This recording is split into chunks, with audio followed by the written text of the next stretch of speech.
Apps can do a lot of cool things. You could order dinner, gamble on your favorite team, and track your health. You could even get a mortgage. One click and you can be approved. I'm not sure by who or what country they're in. You deserve more from the mortgage industry. At AnyMac Home Mortgage, we believe in the need for live human interaction during a very complex process. The kind of service and guidance which an app simply can't provide. Our customers are more than credit scores and income documents. They're individuals and families who live in and strengthen our communities. Their story is our story, and that story begins in a home. Chris Sawyer is an expert on providing superior customer service and in meeting the mortgage needs of current and future home buyers. With over 18 years of experience in the industry, Chris is able to help customers migrate through the home buying and home financing process by using his wealth of knowledge as a well-qualified mortgage professional. And best of all, Chris is located in Cromwell, Connecticut, where he has helped hundreds of clients in Connecticut, Massachusetts, and Rhode Island make their dreams of home ownership a reality. Visit chrissawyer.any-mac.com. Email him at csawyer@any-mac.com or give him a call, 860-878-8730. Chris Sawyer, NMLS number 39345, corporate NMLS number 338923. AnyMac Home Mortgage is an equal housing lender. American Neighborhood Mortgage Acceptance Company, LLC. DBA AnyMac Home Mortgage. Lo-Fi Direct. Connecticut First Mortgage Correspondent. License lender. Broker number ML 338923. Massachusetts Mortgage Lender and Mortgage Broker License number MC 338923. Rhode Island License Lender. License number 201128110L. Call for additional details.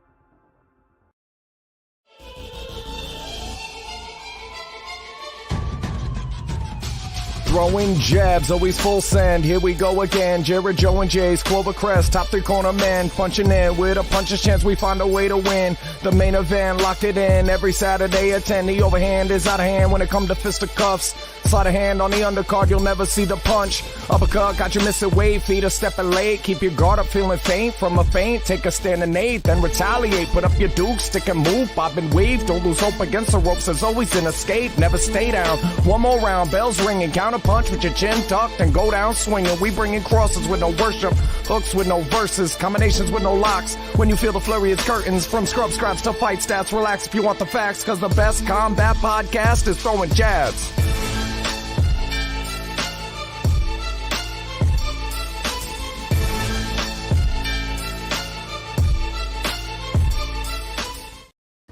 Hello, ladies and gentlemen, and welcome to Throwing Jabs Combat Sports Podcast. I'm Big Jace, joined by Joe Guy and Jared Jones, and we are live on CT Politics TV and Amazon Roku and Fire Stick.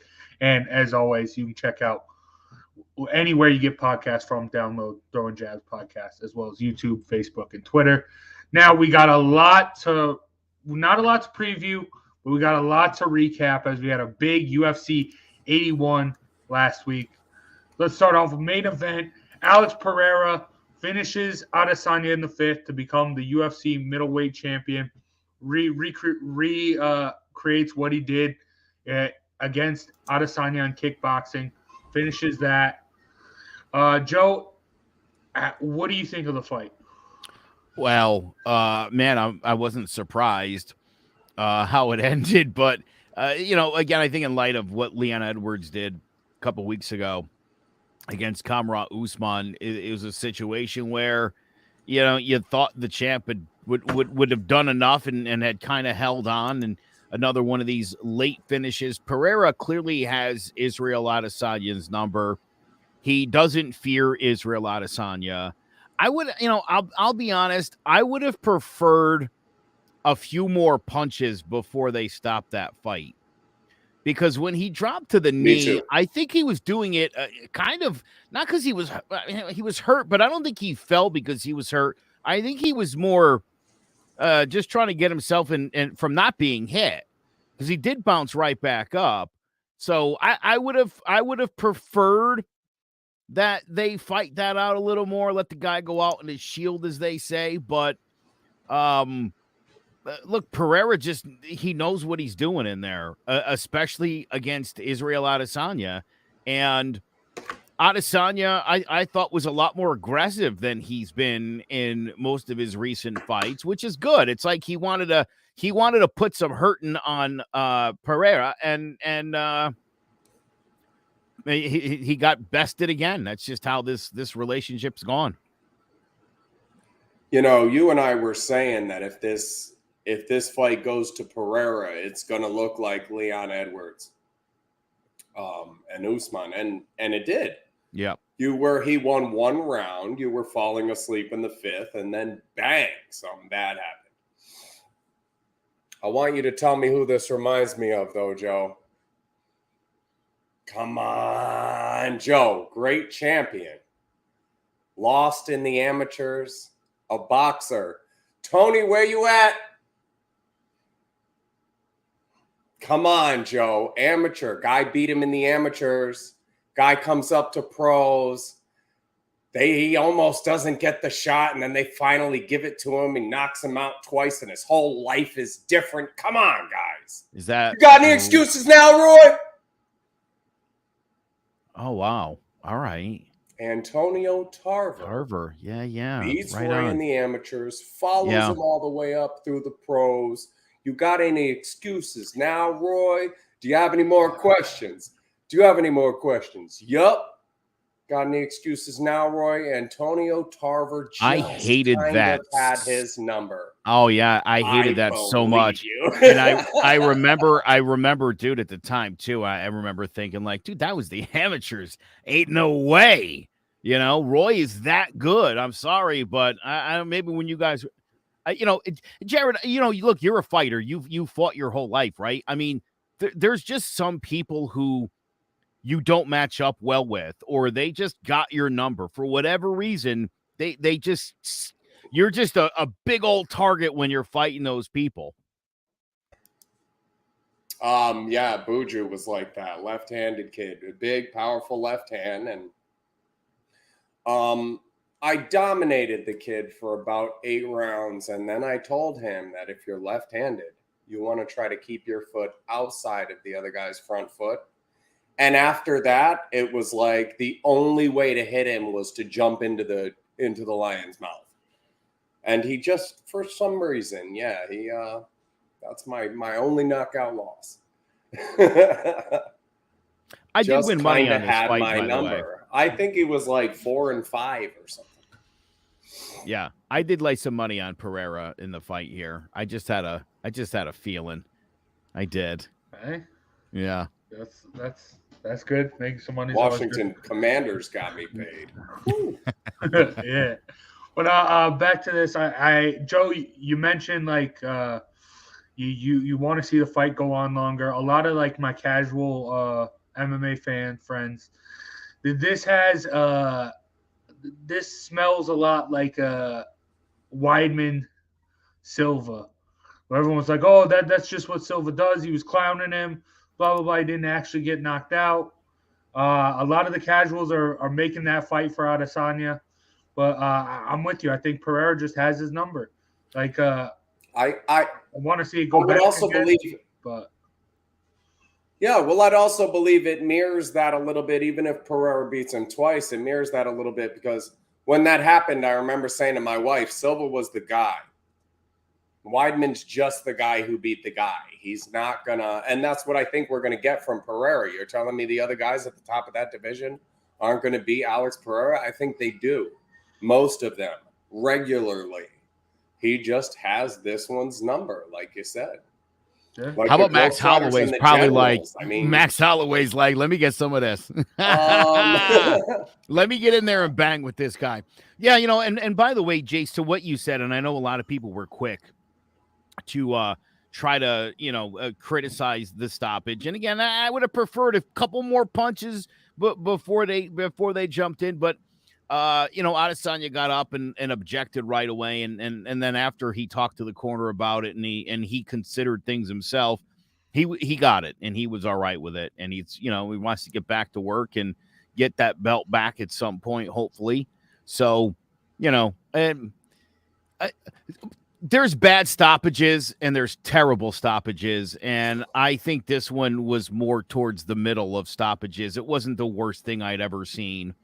And, I think when you're a referee and you're like, this guy wasn't defending himself. I mean, he took a lot of punches in a row there, regardless of, whether he was out or down or whatever the case, or out on his feet, he was getting hit. He was getting hit like we've never seen Israel Adesanya get hit in his career. right? Well, and Like that reacting barrage we've was never like, seen him oh, react. yeah. So, yeah, I don't know if he the didn't look like referee's Izzy at the end. I don't know if the referee is actively taking that into consideration, that it's the 5th round. But I'm watching that, and the level of fatigue and the number of shots he's taken so far. At some point when you're stopping a fight and saying, get that guy out of there, you have to be taking those things into consideration. And from that angle, I was okay with it. Would I have liked to see a little bit more, the champ go out on his shield, as you said? Yeah, absolutely. But I was a lot of punishment for the human being. The fighter I wanted to see stay in there. The human being, I wanted to see him get out. Yeah. But I will say most likely with how the style bender has been, he deserves a rematch, I would say. I think we're going to get this another time around. But if not, who at the top of the middleweight division would be the most fun for Alex Pereira to take on as his first challenger, Joe? Oh, I'm sorry. I said LA before. I meant Robert Whittaker. I don't even know what. I don't even know what I was saying before. Ignore that. That's who I meant. Yeah, I think Robert Whittaker's got to be. If Izzy isn't ready to go in 3 months or 4 months, whenever Pereira makes his first defense, I would think that Whittaker would be front and center for the first crack here. But yeah, obviously, look, if Izzy's good to go, I don't see why you wouldn't run this one back. The way he was leading, I mean, again, right? Leon Edwards and Usman going to run it back. That's kind of what this sport's become when you take a belt from a champ. With the exception of Stipe, everybody gets a crack right back at it, you know? And if you're Moreno and Figueiredo, what are they going on? 7 fights now? So, you know, I don't have a problem with that. But if Izzy's not next, I can't see anybody outside of Whittaker being the first guy up. Jared? I wouldn't say anybody else deserves it, but I think Strickland or Vettori is a nightmare matchup for this guy. I think Pereira loses either one of those. I appreciate you saying that. You know how I feel about Marvin. Well, yeah, exactly. Dude. Styles make fights, and that's the winnable fight for him. Look at his style and the way that he fights and what he think about what he would do to Pereira. He's got an iron chin. He's going to put him up against the cage and wear him down. And I think it'll work. It's not somebody that's going to pick and pop and outpoint him, because you could beat him 38-1 and lose by knockout, you know? So it's just not a good plan to style on him. Yeah. Obviously. Yeah. Yeah, I think obviously Whittaker would be a fun one. I don't like the Vettori. I don't like the Strickland fights. I think those are bad fights for him. I think Jared Cannonier, another guy who's going to go out there, brawl with you. Put that for the championship. I think that'll be fun. But I don't know. How long do you see Pereira last staying as middleweight champ? I don't see his reign being too long, to be honest. Until his next fight, unless he fights Adesanya. You know what? Not for nothing. We keep saying that about Aljamain Sterling too, and you know somehow, some way, he keeps ending up with the dubs. You know, I don't know. There's something about being a champion. You know, who knows? Again, this was very much about they couldn't find a good fight for Adesanya. And they kind of shot this guy through the rankings quick. And it's not to say he's not a good fighter, because he certainly had a pretty good career before he got into MMA and into the UFC. But this was, and I think a lot of people expected Izzy was going to win this thing. And right, this was a little more personal. This was a little bit more than just about being a middleweight champion. This was about something personal. This was a guy who would one-upped Adesanya. You know, think about how much Adesanya hated Marvin Vettori. Right, Marvin Vettori was at the time, and still does, claim that he won that first fight. I happen to agree with him. But just the idea that he held that over Adesanya, it really pissed Izzy off. Something fierce. And when they did fight a second time, right? When they did fight a second time, man, Izzy really put it to him. and, clearly won that fight. And I think when it came to this particular matchup here, I think, again, we've mostly seen Izzy just sitting back and throwing the counters. He was a lot more aggressive in this fight. This was personal for him. And, I'll say this too, his inability to put people away of late, because of the way he's been kind of sitting back and just countering and racking up the rounds and the points, being a little more aggressive, Jared, it might have left him vulnerable in that last round. Hadn't really, been in a situation where he had fought as intensely for 5 rounds. And so, again, I think in the long run, I think he kind of shot himself in the foot here. And I'll be honest, look, I think if this fight had gone on another 30 seconds, I think he would have been laid out flat like Usman was. So they may have actually spared him the embarrassment of the last time Pereira knocked him out, where he was flat on his back and out cold. Yeah. I'll take Pereira over Brunson if I'm lining up. That's great. I like Izzy getting the rematch here, but I don't like that. I feel as if in all of these matchups, when I go through those names now, Strickland, Vettori, Brunson, Cannonier, can he stop any of those guys? Like, can he stop? Is his only way to win by decision? Because I've seen it a lot with boxers. Their only way to win is by decision. And sooner or later, they get a gritty box you in a corner type guy. And they start losing fights. They get banged up. They get way too many rounds in way too short a number of fights. And all of those things. And that seems to be, as much as I like this guy, that seems to be what's happened with Izzy here. He's put on way too much mileage and not gotten a lot of fights out of it. And his only way to win is by decision. Like, can you make 170? What do we do here? Yeah, seriously.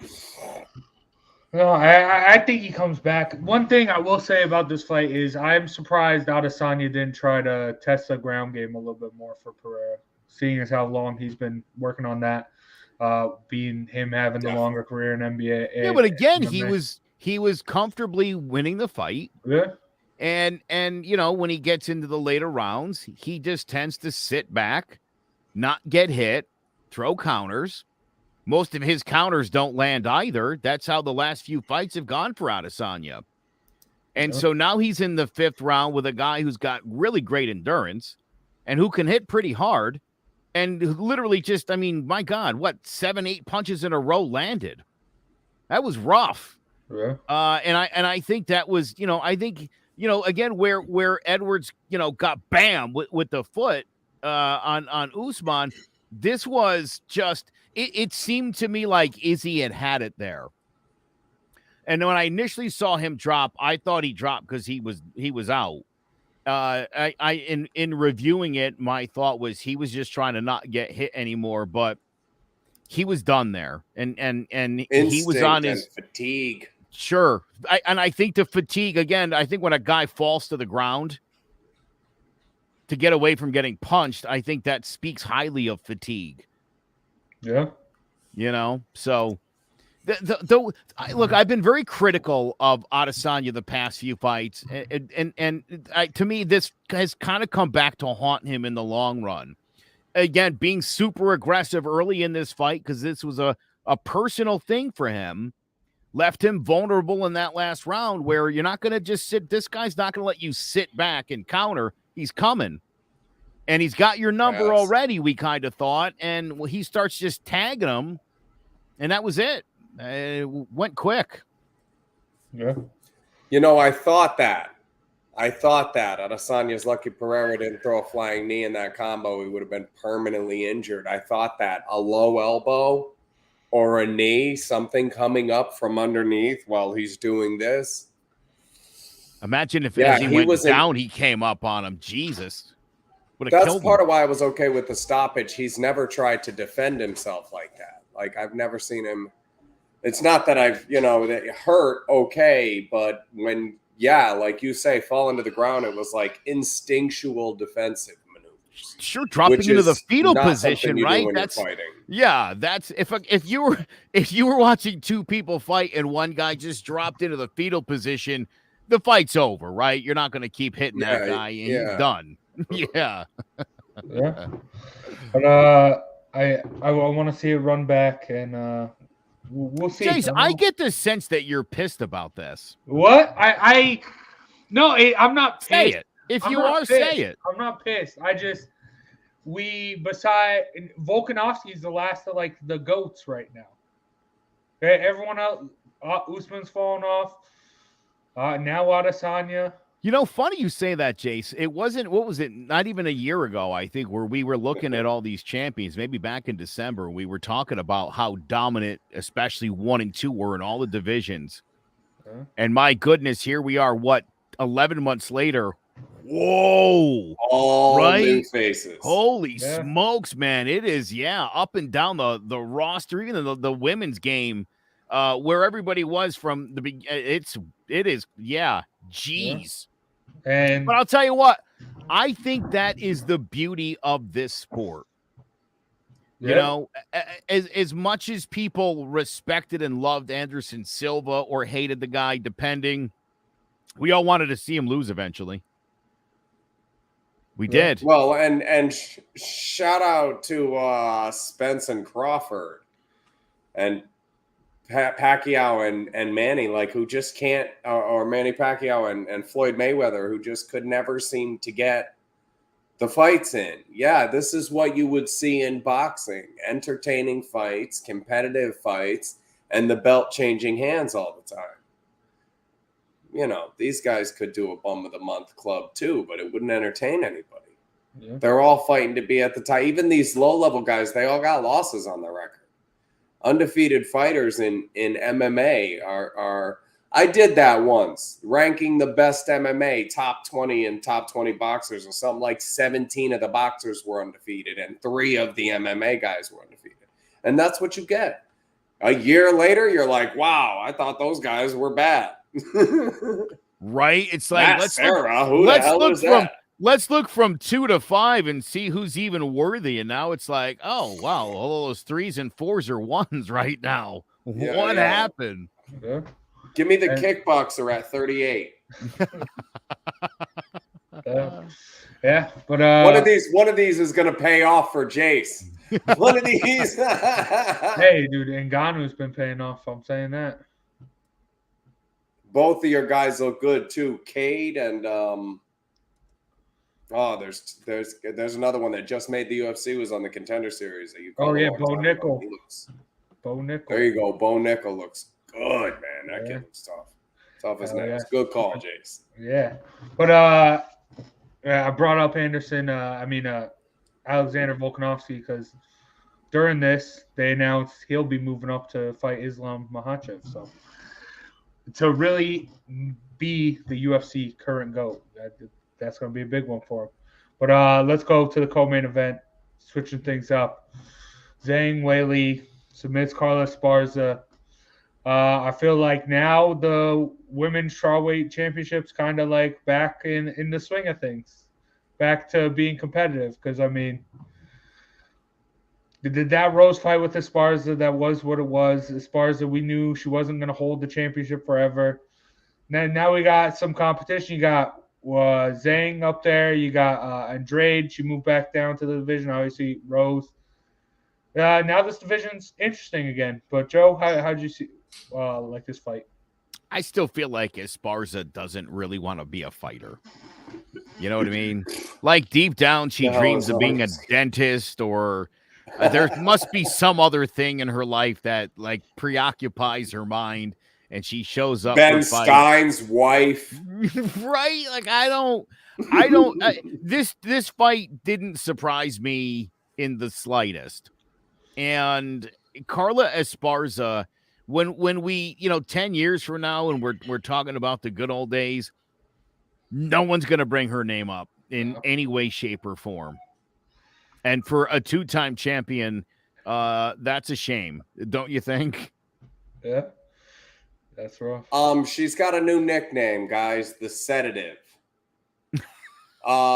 Listen, when I was a little kid, I used to fart in swimming pools and see if I could swim around fast enough to catch them in my mouth. I think I'd rather be doing that than watching a Carla Esparza fight. It's like just for her to lose, but why at this level? She's so boring. Rose, get your husband out of your corner, and she never should have made it here. She probably shouldn't have won that show in the first place. I think there were like 4 fighters better than her. How did she get here? And she's literally like put you to sleep, no emotion. Like, I imagine she's the type of person that wouldn't understand sarcasm. You know, like she got out and somebody said that was a great fight, and she'd be like, "Yeah, thank you, I did my best." You know, she just like she wouldn't get it. She just went. If it's emotional, she's not on board. And she doesn't. What does she do that you guys are like, oh, look at Carla?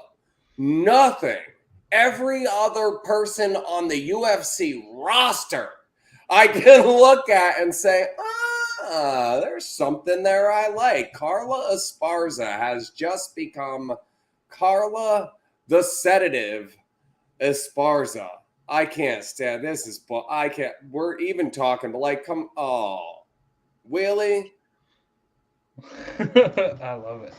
But yeah, you're right. The only thing good she's done is fall ass backwards into 2 title reigns. I mean, let's be real. It's not a bad life if you're Carla Esparza. No. Don't get me wrong, but again, I'm serious. We'll be talking in 10 years about, you know, the great women fighters of this era, and a 2-time champion will be completely left out of the conversation. Yeah, she'll be like the $1,000 Jeopardy question under the Dude, UFC. It would have been like if Buster Douglas would have like somehow come back years later and beat like Lennox Lewis for the title or something, like, right? And then he would lose again to Evander Holyfield. And you're like, all right, yeah, no, he does suck. We knew that. This was never supposed to be a thing. He wasn't great. It was a guy who, you know, had a good moment. Listen, here's the thing about this sport. And look, all of these people are obviously massively talented. Okay. I don't want to sound like the fat guy on the couch eating Doritos. Like I'm not saying that at all. She is uninspired. She's one of the least inspiring fighters that I've ever seen in my life. And I love the women's game. You guys know how I feel about them and the idea that there's no one-dimensional female fighters, that I think these women have to train harder than the guys do and learn more than the guys do. But if I never see Carla Esparza fight again, that won't make me sad. That won't make me sad at all. Yeah. I mean, I'm with you. It's crazy. But now that this division has opened up a little, who would you want to see Zhang go up against next? Is it Andrade? Is it Rose? Who you got for the next championship, Joe? I'd love to see Amanda Lemos get a shot at Weili, because I like the idea of a couple of bangers going at it. These two will trade. You know, my initial thought is it's a shame that Joanna Jędrzejczyk retired, because could I watch her and Weili fight for a third time? You're goddamn right I could. But yeah, I think Rose, I'm sure Rose will probably get it, but I kind of feel like maybe somebody else deserves a crack first, and the person that comes back. Oh, Tony's saying Joanna wants to come back. Of course she does. But yeah, I'd like to see Lemos. Oh yeah, no, I like that fight too. Lemos or Andre. But I also here I am again, a fight I'm not going to get, but a stylistic nightmare for Weili is Tisha Torres. You're not going to knock her out. She's going to outpoint you. She'll probably win 4 rounds to 1. I'd love to see her get a shot. She's been there a while. Deserves it. Yeah. I mean, if this were a couple weeks ago, you'd be able to say Marina Rodriguez, Jared. Yeah, no doubt. No doubt. Oh, I'm sorry for that. Who was who Carla Esparza is Peter McNeely. Remember Peter McNeely? The Hurricane. Yeah, he's like 40-0 heavyweight, been doing all the parties, collecting all the belts. Man, Tyson ran through that guy like it was wet toilet paper. Moving on. Yikes, Esparza. Yeah. Said it. Yeah, but all right, moving on. We're gonna stick with UFC 281, but with the who you got. We had a great fight in that third fight. Dustin Poirier and Michael Chandler put on an amazing performance. This is like, if you want to put someone who's not a big MMA person, this is a fight I think you should show them. First round, duking it out. Second round, completely grappling. Third round, a mix of everything. You got a little bit of everything. So new fans, I think, should watch this. But is this the fight of the year so far? If not, what is? If so, do you have any honorable mentions, Joe? Listen, I'm a big fan of Dustin Poirier. There was a lot of talk after the fight because Michael Chandler was doing some dirty things in the ring, or in the octagon, rather. And Poirier let him have it towards the end of the fight. And then because he's such a nice guy, he kind of let it go. When they asked Chandler about it after the fight, he wasn't very forthcoming in what had happened or how it had played out. And then Poirier, in all his honesty, did lay it out and was talking about some of the dick things that Chandler was doing. I think, if I'm being honest, though, fight of the year, I still got Glover Teixeira and my man Yuri Prochazka. That fight was insane. And again, the way I feel about Prochazka, that's my fight of the year. So, yeah, this was close. I'm with you. I'm 100% with you. I want Teixeira and Prochazka for fight of the year in the UFC. And give me Taylor Serrano. You're talking about a fight people should watch to understand the sport. Katie Taylor, Amanda Serrano put on a show for the ages. It reminded me of Wilder and Fury 3, and that fight's not going anywhere. You're going to see recaps of that. That was boxing's fight of the year so far, is Taylor and Serrano. I would agree with that as well. Yeah, I'm with you guys there. I think those are the two big ones. I was going to say Chandler Gaethje, but I forgot that was November of last year because that was a great fight. But yeah, like I mentioned earlier, this is a fight that if you want to show, like it has a little bit of everything MMA wise. Like this is just, if you want to show someone who's skeptical about getting into MMA, I think this is the fight you show them because two legend veterans, a fun fight to watch, and it encompasses all aspects of the sport. But yeah. I'll throw an honorable mention to Burns Chimaev. That was also a hell of a fight. Oh yeah, I'll throw an honorable mention on that one. Yeah, and I mean, I'm sure when we come to that time of the year, people are gonna mention the fight we just had with Pereira and Adesanya, just because of the storylines in that, and then also, I mean, Leon Edwards. Like the upsets always get thrown in here. That's why at the end of the year, there's usually an upset of the year. But, yeah, people like to throw them in here. But those, yeah. I'll say this. Listen, I think if you're Adesanya, at least you walk away knowing that that wasn't the knockout of the year that you suffered. No. You know what I mean? So he does walk away, and he won't even be, like, in the top 5 nominated knockout of the year. Whereas for Usman, I think he's going to see, come the last week of December, the year in review, you're going to see that kick. 100%. You're going to see that kick about 5,000 times. Dude, I just got it. Boxing's Carla Esparza. I've been working on it most of the show. I just got it. Remember Tim Bradley? Oh, like, how did you get here and nobody cares? How? Yes. What are you? And you winning still? Tim Bradley. Stop. That's Go. perfecto. Who cares? Oh, go away. When's the last time you had There's When's the nothing last time you exciting had a real boxing conversation? You threw Tim Bradley's name out there. Exactly what you were saying. It's just Yep. you go 10 years and there'll be a 2-time champion. You never mention he beat Pacquiao. There's some great wins on his record, and you would never mention Tim Bradley in a conversation ever. That's the first time Tim Bradley come up. And 12 years, 15 years from now, we'll still be doing the show. And one of us will say Carla Esparza, and the other two will go, who?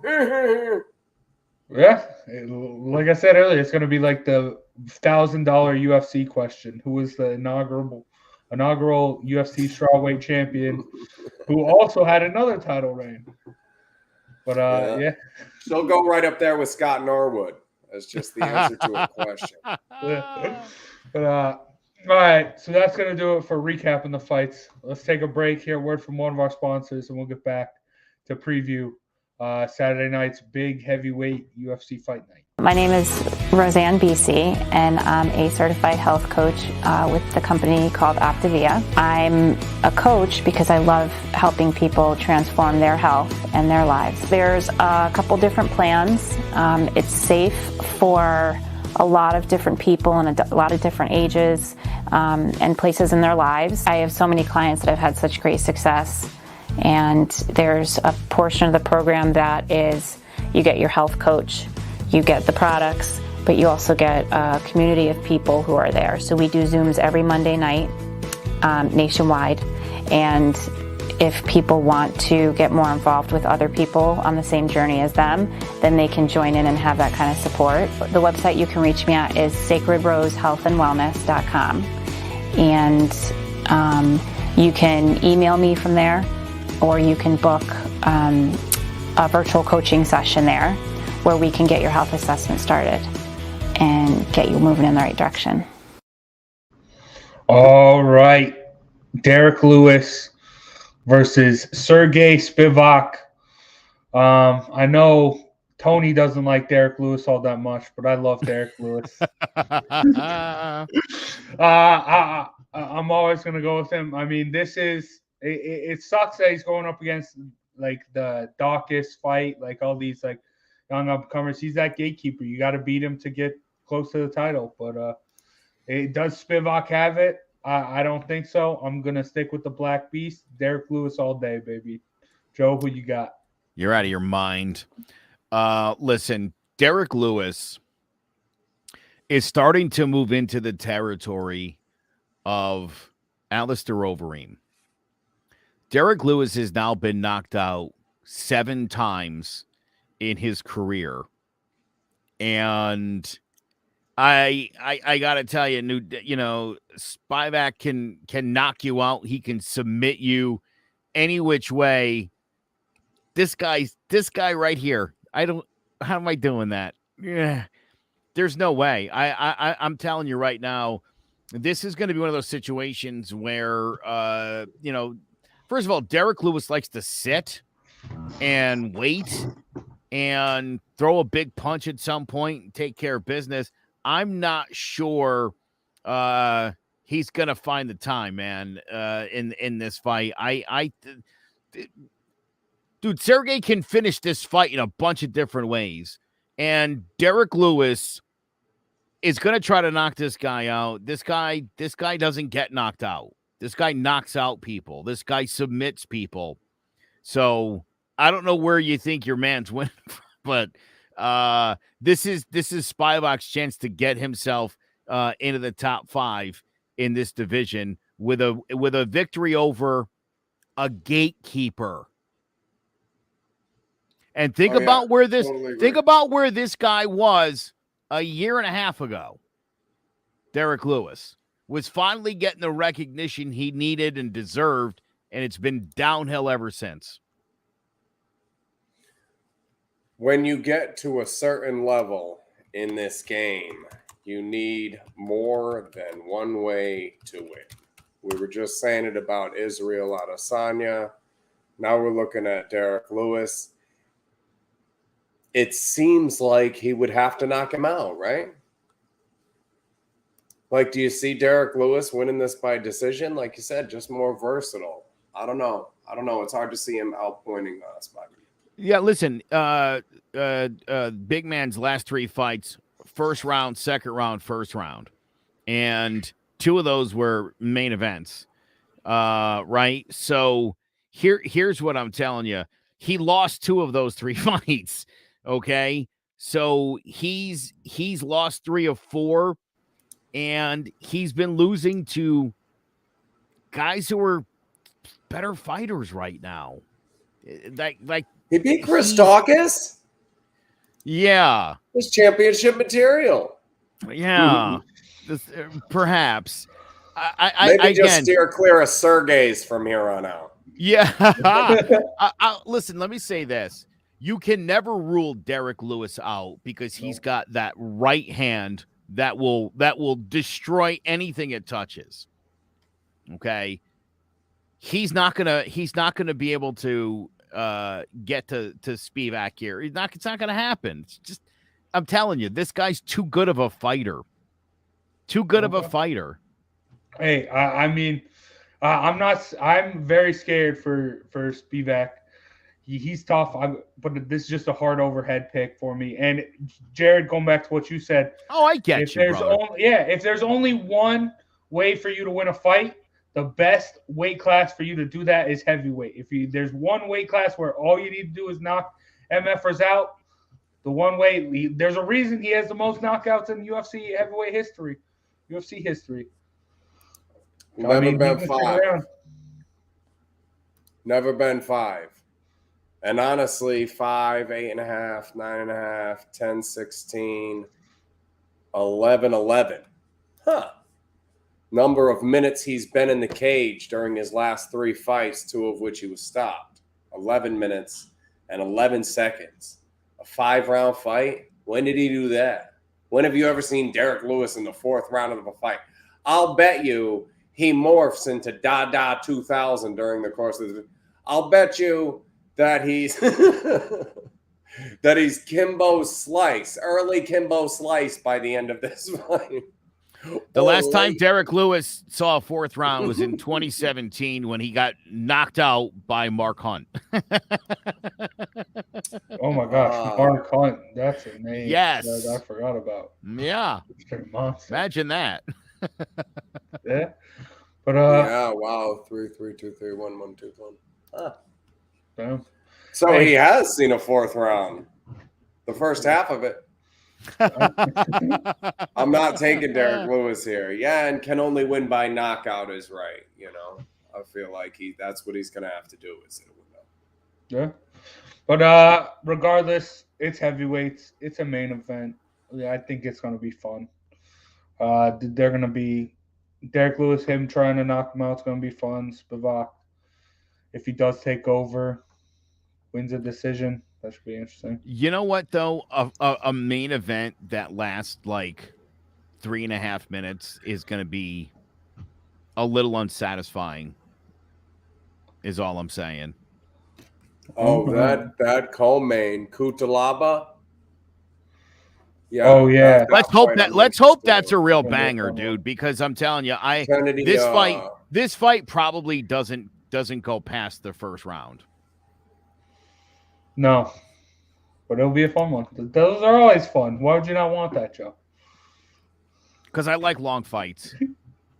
Man's the good fight. I'm telling you, I like. I want to see people go near the distance. I like 5th round knockouts. That's my favorite thing in MMA. Okay. And we've seen that now in a couple of championship fights. I dig that because look, that to me says. Again, you could look in that card and be like, hey, look, Izzy was up. Hey, Usman was up. But that's the nature of this sport, that I can slip you in a moment or, land a couple punches and the fight's over and you just lost. That's what this sport is all about. You're not going to see something like that in a 1st round knockout.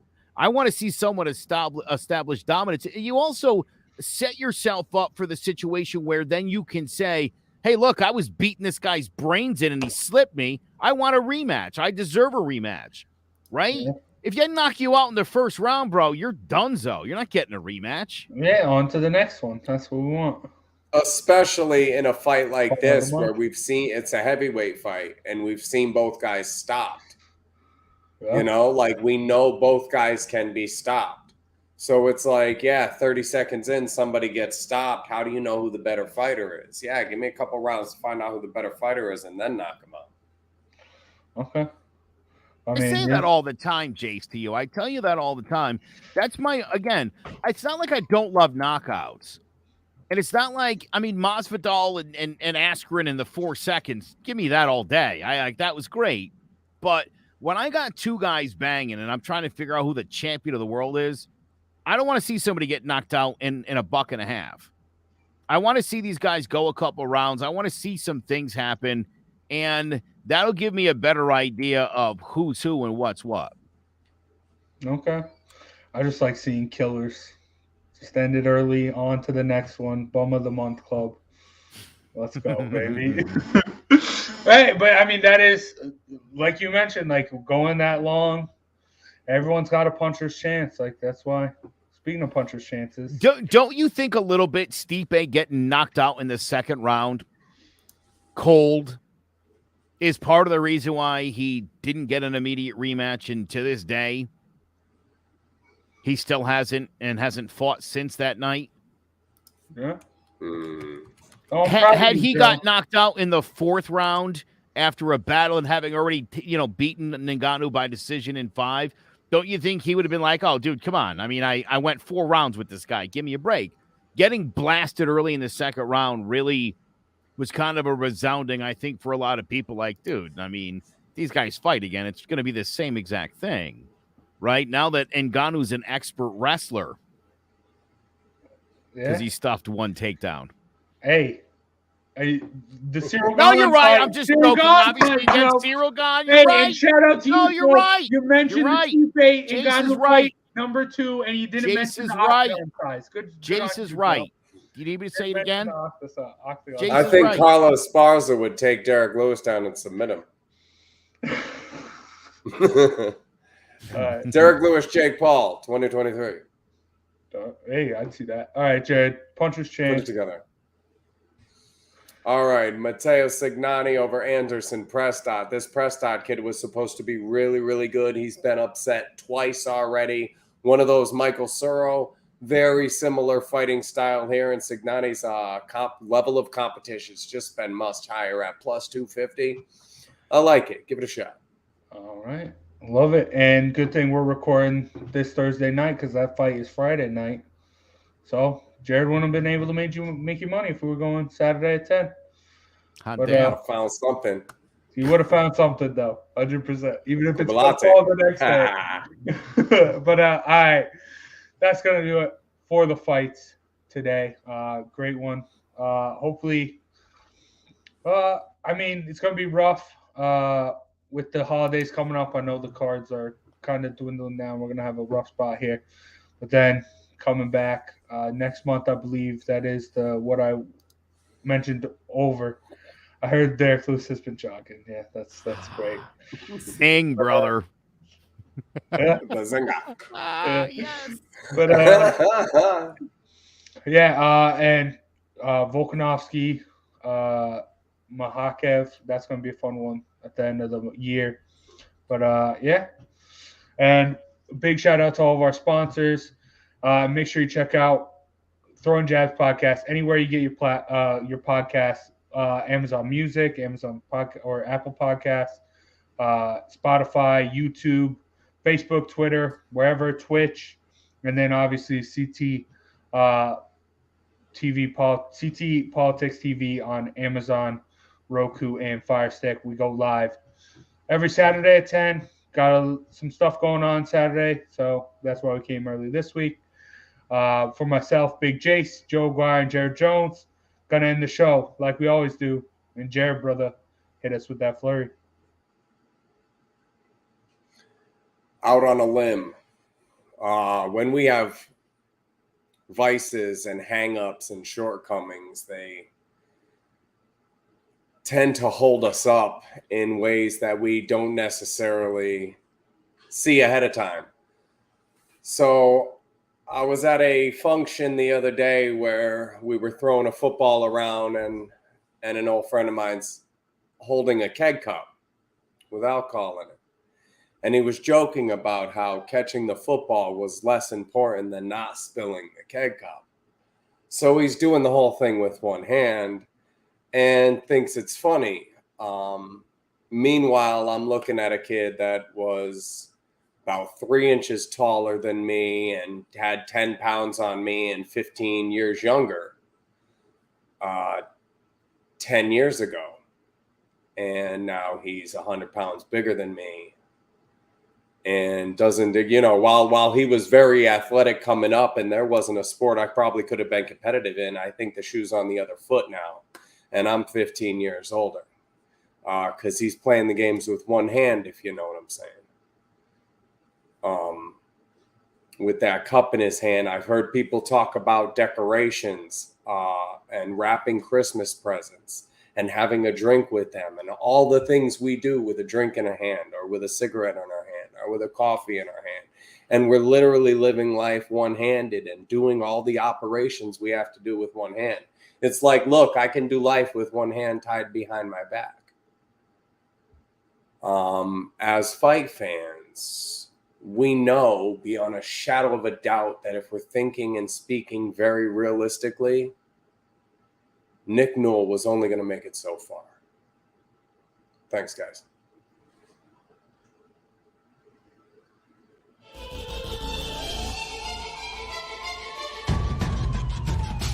Throwing jabs, always full send. Here we go again. Jared, Joe, and Jay's Clovercrest, top three corner man, punching in with a puncher's chance. We find a way to win. The main event, lock it in every Saturday at 10. The overhand is out of hand when it comes to fisticuffs. Slide a hand on the undercard, you'll never see the punch. Uppercut, got you missing weight, feet are stepping late. Keep your guard up, feeling faint from a feint. Take a stand and eight, then retaliate. Put up your duke, stick and move, bob and weave. Don't lose hope against the ropes, there's always an escape. Never stay down. One more round, bells ringing, counter punch with your chin tucked and go down swinging. We bringing crosses with no worship, hooks with no verses, combinations with no locks. When you feel the flurry, it's curtains. From scrub scraps to fight stats, relax if you want the facts, cause the best combat podcast is Throwing Jabs.